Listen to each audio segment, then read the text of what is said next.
L'assessore all'istruzione Donazzan boccia la richiesta della comunità bengalese a Mestre: niente carne con macellazione islamica nel menù scolastico, bisogna attenersi alle leggi, spiega. I carabinieri forestali hanno stroncato un traffico illecito di rifiuti tessili speciali, perquisizioni e sequestri in tutto il Veneto, nel veneziano sequestri a Scorzè. Scoperti altri pescatori abusivi di vongoli in laguna, inseguiti dai finanzieri nei pressi del canale dei Petroli, si arenano col barchino e fuggono a piedi dileguandosi nella sterpaglia. La riforma regionale dell'Ater entra nella fase decisiva, i sindacati degli inquilini ribadiscono le proprie richieste di modifica, ma l'impressione è che le parti si stiano avvicinando. Denunciare subito qualsiasi richiesta di pizzo, l'appello della Confcommercio a negozianti e ristoratori dopo il sospetto di casi di racket a Venezia.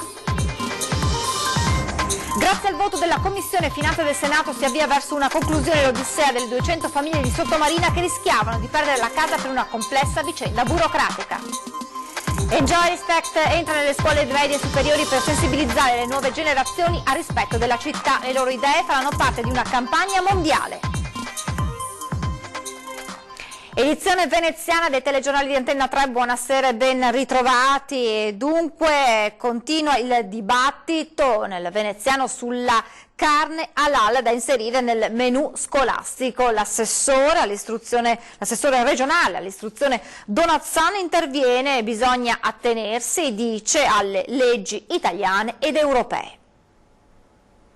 Il tempo di firmare la richiesta formale da parte di molti genitori membri della comunità bengalese arriverà sul tavolo della dirigente scolastica del comune.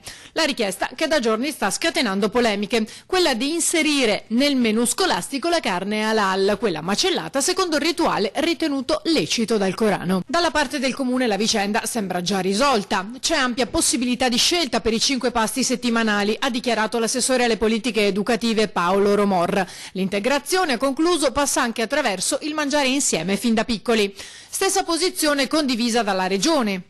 Che la comunità bengalese è ben accetta se capisce che è venuta a vivere in una società, in una civiltà, in una organizzazione, quella della scuola, quella del nostro contesto, dove diamo tanti servizi, tanti diritti, ma pretendiamo anche del rispetto.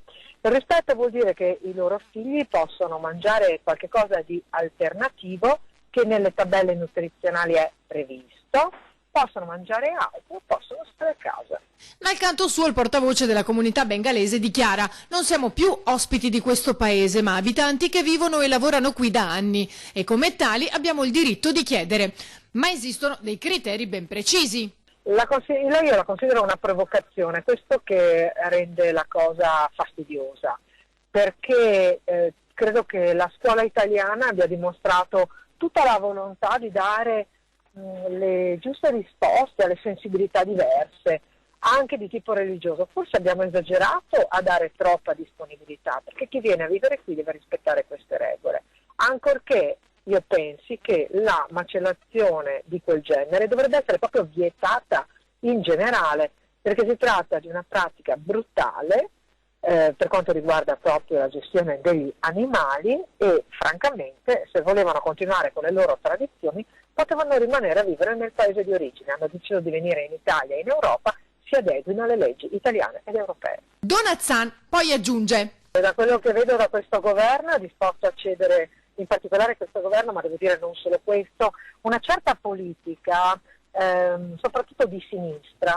che non ha a cuore la propria identità, che non ha a cuore le tradizioni, l'orgoglio dell'italianità, cede su tutto, quindi potrei aspettarmi che ceda anche su questo. I carabinieri forestali di Modena hanno stroncato un traffico illecito di rifiuti tessili speciali, perquisizioni e sequestri in tutto il Veneto, anche nel veneziano. Perquisizioni e sequestri sono stati effettuati sin dalle prime ore di oggi dai carabinieri forestali in tutte le province venete, ad eccezione di Belluno. Dal Padovano al Veneziano, dal Vicentino al Veronese, dal Rodigino al Trevigiano, i militari hanno controllato capannoni e ditte di trasporti nell'ambito dell'operazione Penelope, che ha portato ad oggi al sequestro di oltre 9.000 metri cubi di rifiuti speciali di natura tessile, stoccati illecitamente in varie città del nord Italia, in particolare in Emilia-Romagna e Veneto. Nella nostra regione i militari hanno controllato 2 capannoni a Quinto Vicentino e Monticello Conteotto, nel Veneziano sequestri a Scorzè, mentre nel Trevigiano ci sono state perquisizioni in una ditta di trasporti. Il nucleo investigativo del gruppo Carabinieri Forestali di Modena, insieme ai colleghi di diversi comandi provinciali, hanno così stroncato un traffico illecito di rifiuti speciali costituiti da cascami e ritagli tessili prodotti nel comparto industriale manifatturiero di Prato. 2 le persone arrestate, altre 16 indagate. L'indagine era partita nel 2018, quando all'interno di un capannone industriale nel Modenese vennero rinvenuti circa 2.500 metri cubi di rifiuti tessili contenuti in sacchi neri per l'immondizia. Successivi approfondimenti, che hanno visto tra l'altro l'utilizzo di intercettazioni telefoniche e di videosorveglianza, hanno consentito di accertare che gli scarti venivano smaltiti anche in altre località. Il meccanismo messo in piedi era ben oliato. L'illecito smaltimento consisteva nel trasformare attraverso fittizie operazioni di recupero i rifiuti speciali in materia prima secondaria o sottoprodotto, per poi trasportarli e abbandonarli all'interno di capannoni, questo all'insaputa degli ignari proprietari, che hanno così subito un ingente danno economico, senza contare quello potenziale che poteva scaturire da eventuali incendi del materiale stoccato. I 2 arrestati, da quanto ricostruito, avrebbero pianificato e gestito l'attività dedita alla gestione di rifiuti attraverso società di cui avevano l'utilizzo e il controllo, senza ricoprire però alcuna carica o ruolo. L'organizzazione poi aveva al suo interno autotrasportatori compiacenti e soggetti impiegati come manovalanza presso i vari capannoni di destinazione dei rifiuti tessili.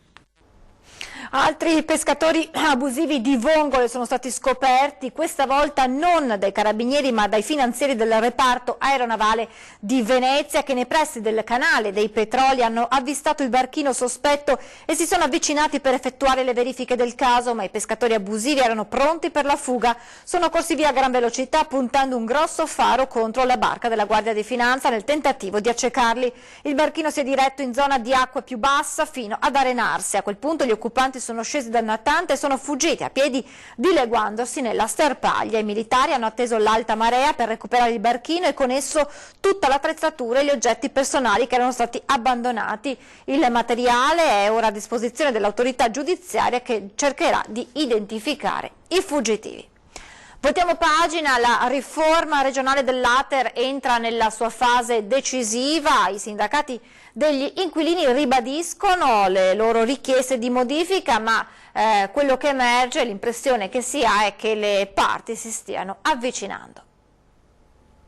Il dibattito, condito in queste settimane anche da diverse manifestazioni di protesta, prosegue, ma sui provvedimenti che dovranno caratterizzare la riforma regionale dell'Ater le parti appaiono più vicine. Alla vigilia della convocazione del tavolo tecnico regionale sulle nuove regole di edilizia residenziale pubblica, CGIL, CISL, UIL e sindacati degli inquilini ribadiscono le proprie richieste. I criteri per l'accesso e i criteri per il mantenimento dell'abitazione. Questa norma non tiene conto di moltissime cose e quello che dispiace è che non ci sia stata una simulazione, una verifica puntuale delle cose. Altro nervo scoperto sono gli aumenti d'affitto, anche del 300%, che dall'esterno possono apparire legittimi e per cifre irrisorie, ma vanno contestualizzati. Ci sono persone che hanno un ISEE molto basso, che pagavano per le precedenti leggi 10-20 euro, che scandalizzano, dicono abita in un alloggio, paga pochissimo, sì, però hanno un reddito anche loro basso, 250-500 euro, quindi sono al di sotto della soglia di povertà. Le parti comunque si stanno avvicinando anche dai lavori delle commissioni provinciali delle Ater del Veneto, convocate dalla Regione per migliorie alla riforma. Sembrano arrivare segnali in questo senso. Sono sulla stessa linea che siamo anche noi.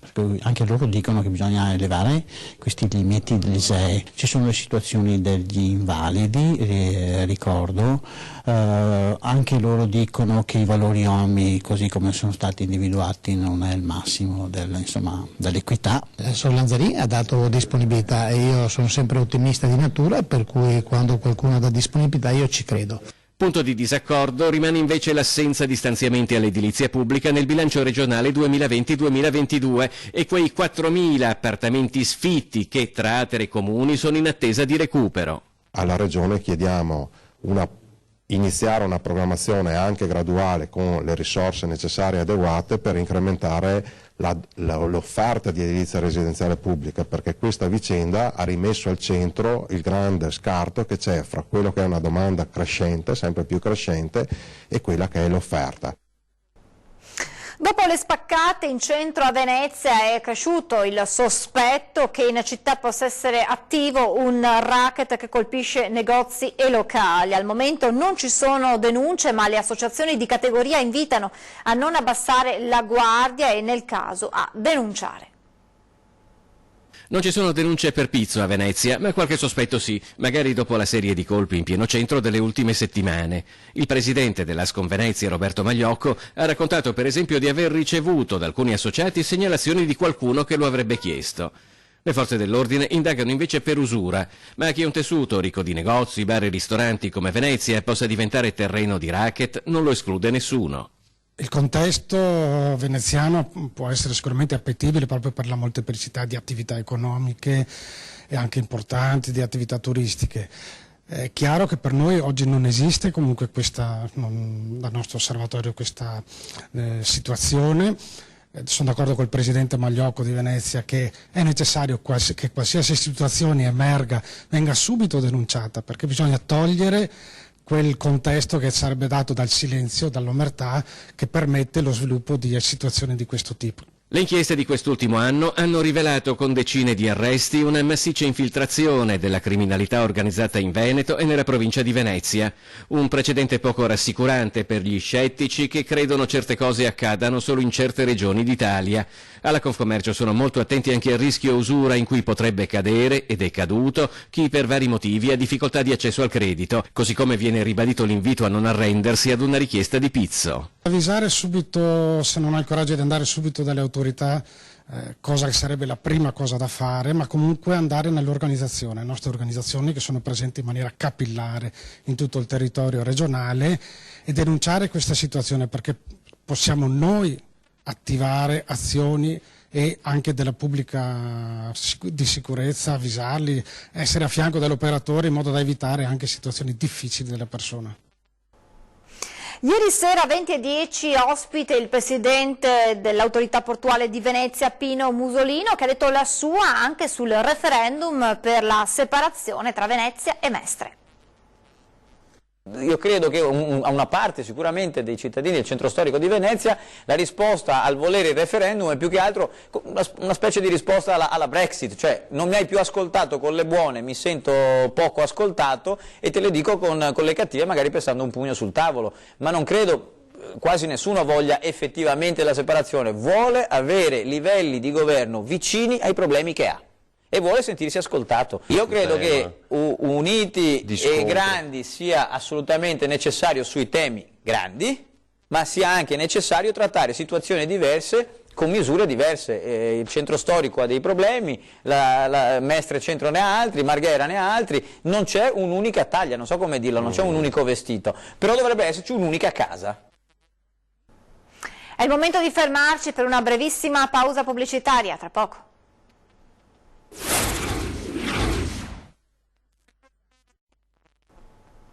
Rieccoci in diretta con le notizie da Venezia e provincia. Si avvia verso la conclusione l'odissea delle 200 famiglie di Chioggia che rischiavano di perdere la casa per una complessa vicenda burocratica che si trascinava da decenni. Il trasferimento delle case di Riva Lusenzo dal demanio ai privati che le abitano da 100 anni attraverso il comune di Chioggia sta per diventare realtà. Il disegno di legge votato dalla Sesta Commissione Finanze e Tesoro del Senato è l'inizio della fine dell'odissea di centinaia di persone che vivevano col fiato sospeso, con la paura di vedersi arrivare, se non era già avvenuto, una cartella esattoriale difficile da saldare o addirittura un'ingiunzione di sfratto. Si tratta di una vicenda che si trascinava da decenni in aree di sottomarina per le quali, nonostante la costruzione di immobili secondo le autorizzazioni previste e regolarmente registrati in catasto e nel piano regolatore generale, mai era stato formalizzato il passaggio di proprietà dallo Stato ai cittadini. 100 famiglie finalmente sono messe in sicurezza, lo Stato non può più rivendicare pretese di alcun tipo e finalmente riusciamo a superare attraverso questo disegno di legge votato questa mattina una situazione critica che andava assolutamente risolta, sulla quale avevo presentato già ai ministri del precedente governo alcune interrogazioni parlamentari già più di un anno fa, avevo presentato emendamenti poi bocciati dalla maggioranza scorsa. L'acquisto delle aree da parte del Comune di Chioggia farà venir meno le pretese dello Stato per canoni pregressi, sospendendo i procedimenti di ingiunzione o di rilascio delle aree. Quest'estate la pentastellata Erika Baldin aveva portato la questione all'attenzione del Consiglio regionale, dando l'avvio ad un provvedimento che ora, dopo il passaggio anche alla Commissione deliberante della Camera, diventerà legge. Con questo voto in Commissione al Senato ci poi deve arrivare anche al voto della Commissione alla Camera, ma ci sono buonissime probabilità, visto l'esame unanime e l'approvazione unanime di tutte le componenti del Parlamento. Questa è la soluzione, diciamo, a un caso che va avanti da tantissimi anni, a cui nessuno ha mai dato una risposta.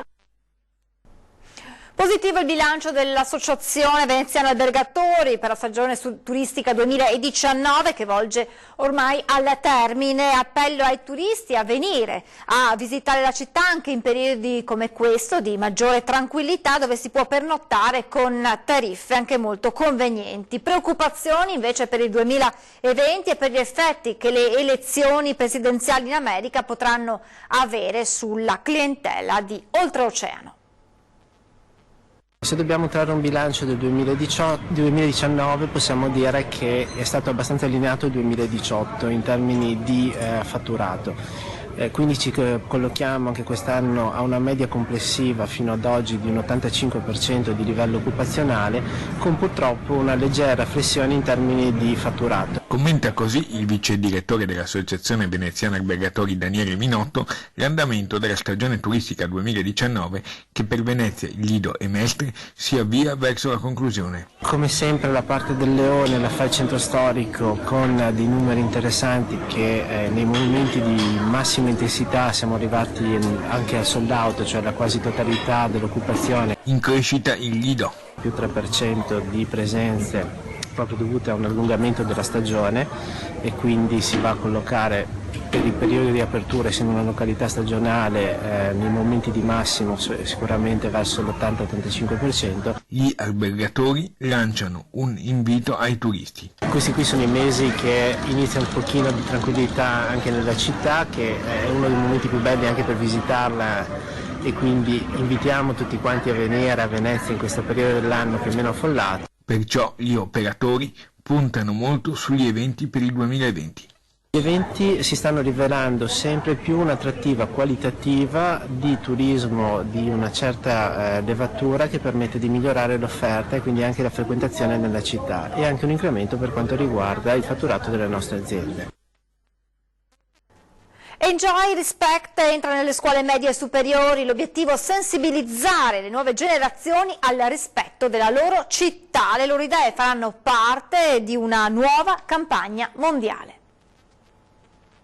In Giunta abbiamo approvato una delibera che farà in modo che andiamo in giro per le scuole secondarie di primaria, di primo grado, di secondo grado a illustrare il progetto Enjoy, ma questo sarebbe anche abbastanza scontato, è una cosa di educazione civica, però vogliamo invogliare gli alunni e le scuole a partecipare, perché vogliamo far sì che i giovani diventino protagonisti, e quindi abbiamo selezionato 3 categorie che potrebbero essere video, fotografie e fumetti, e vogliamo che i giovani diano il loro contributo al progetto Enjoy. E la proposta migliore sarà protagonista della nuova campagna mondiale Enjoy Respect Venezia, che da quando è stata avviata ha già dato buoni risultati nella lotta al degrado in città. Il coinvolgimento delle nuove generazioni è fondamentale. 3 gli obiettivi. Primo, formare dei giovani responsabili. 2, far sì che questi ragazzi trasmettano a chi viene a trovarli, Venezia è un posto dove arrivano tutti, quali sono le regole per visitare la città. Terzo, e secondo me è la cosa più innovativa, siamo una città che ha una pressione turistica notevole, ma formiamo dei turisti che saranno, andando all'estero e anche in Italia, dei turisti responsabili. Abbiamo bisogno delle forze giovani, abbiamo bisogno che i giovani diano la loro chiave di lettura del mondo, e questa può essere un'occasione importante. Che arriva in un momento in cui molti giovani possono sentirsi smarriti o annoiati al punto da scegliere strade sbagliate. Io credo che questa campagna abbia un valore anche ambientale, perché non è solo educazione civica, ma è anche ambientale, anche di difesa della città, anche di rispetto dei comportamenti. Quindi secondo me dobbiamo provare tutti a dare una mano a questi ragazzi, cioè a coinvolgerli, a far sì che abbiano altri pensieri, che si impegnino su qualcosa che abbia un'importanza, una ricaduta anche sul mondo. Vi ricordo l'appuntamento con 20:10, si parlerà di cinema e di Veneto Film Commission negli Stati Uniti, puntata condotta dal nostro direttore Luigi Baccialli, ospite la giornalista Valentina Martelli, corrispondente Rai da Los Angeles. Con le notizie dal veneziano ci fermiamo qui, vi lascio come sempre le previsioni del tempo, non mi resta che ringraziarvi e augurarvi una buona serata.